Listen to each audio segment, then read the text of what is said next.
Best hair growth ఆయిల్ని అయితే నేను మన ఇంట్లోనే ఈజీగా ఎలా ప్రిపేర్ చేసుకోవాలి ఈ వీడియోలో అయితే షేర్ చేస్తాను. దానికోసం మనకి కావాల్సినవి మందార ఆకులు 1 కప్పు, అలాగే కలబంద 1 కప్పు అండి, చిన్న చిన్న ముక్కలుగా కట్ చేసుకుని. గోరింతాకు కూడా 1 కప్పు తీసుకోవాలండి. నెక్స్ట్ వచ్చేసి ఆమ్లా ఉసిరి ముక్కల్ని మనం ఇలా చిన్న చిన్న ముక్కలుగా కట్ చేసుకుని తీసుకోవాలి. సీడ్స్ని పడేయకుండా సీడ్స్ కూడా తీసేసుకోవాలి ఆయిల్లోకి. నెక్స్ట్ వచ్చేసి మనం ఇందులో 1 కప్పు కరివేపాకు కూడా తీసుకోవాలండి. ఇప్పుడు మనం తీసుకున్న ప్రతి ఇంగ్రీడియంట్ కూడా మన హెయిర్ గ్రోత్కి, అలాగే వైట్ హెయిర్ని బ్లాక్ హెయిర్ని చేయడానికి చాలా బాగా యూజ్ అవుతాయండి.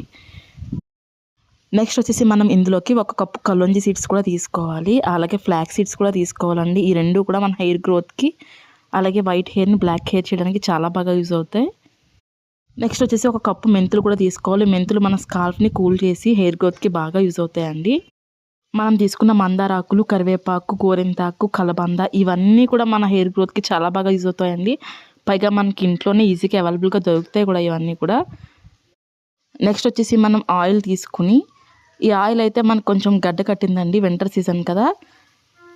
ఇలా ఈ ఆయిల్ తీసుకున్న తర్వాత ఇందులోనే మనం అన్నీ కూడా వేసేసుకోవాలి. మనం చూపించిన ఇంగ్రీడియంట్స్ అన్నీ కూడా ఇందులో వేసేసుకోవాలి ఒక్కొక్కటిగా. బయట హెయిర్ ఆయిల్ కొని వాడడం కన్నా న్యాచురల్గా మీరు ఇంట్లోనే ఆయిల్ కొనుక్కుని ఈ విధంగా హెయిర్ ఆయిల్ని ప్రిపేర్ చేసుకోండి. మీ మనీ సేవ్ అవుతుంది, అలాగే మీ హెయిర్ గ్రోత్ కూడా బాగుంటుందండి. డెఫినెట్గా అయితే ట్రై చేయండి. నేను వచ్చేసి ఇక్కడ ఒక 1/2 లీటర్ ఆయిల్కి అయితే ప్రిపేర్ చేస్తున్నాను. మీరు లీటర్ ఆయిల్కి అయితే కొంచెం ఎక్కువ క్వాంటిటీలో తీసుకోండి. ఈ హెయిర్ ఆయిల్నే మనకి బయట చాలా ఎక్కువ కాస్ట్ పెట్టి అమ్ముతూ ఉంటారండి. అలా కాకుండా మీరు ఇంట్లోనే ఇలా ప్రిపేర్ చేసుకోవచ్చు ఈజీ వేలో. నా ఛానల్లో చాలా రకాల బ్యూటీ టిప్స్ని అయితే షేర్ చేస్తానండి. ఎవరికైనా ఒకసారి ఇంట్రెస్ట్ ఉంటే ఛానల్ని ఓపెన్ చేసి చూడండి. చాలా షార్ట్ లెంత్లోనే ఉంటాయండి వీడియోస్ అన్నీ కూడా. ఇలా ఇవన్నీ వేసేసుకున్న తర్వాత ఇప్పుడు మనం స్టవ్ ఆన్ చేసి స్టవ్ మీద పెట్టుకుని బాగా మరిగించుకోవాలండి. ఒక 20 or 25 minutes అయితే బాగా లో ఫ్లేమ్లో పెట్టి మనం బాగా మరిగించుకోవాలన్నమాట. చూసారా, కొంతసేపటికి మనకి కలర్ అనేది చేంజ్ అయింది.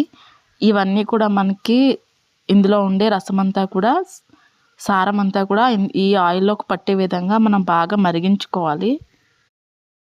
చూసారు కదా, మనకి కలర్ అనేది బాగా చేంజ్ అయింది. ఇప్పుడు మనం స్టవ్ ఆఫ్ చేసేసుకుని చల్లారిన తర్వాత ఇలా స్ట్రైన్ చేసుకోవాలి. ఈ ఆయిల్నే మీరు బయట కొనుక్కున్నట్లయితే చాలా కాస్ట్ ఉంటుందండి. మీరు ఇంట్లోనే ఈజీగా ప్రిపేర్ చేసేసుకోండి.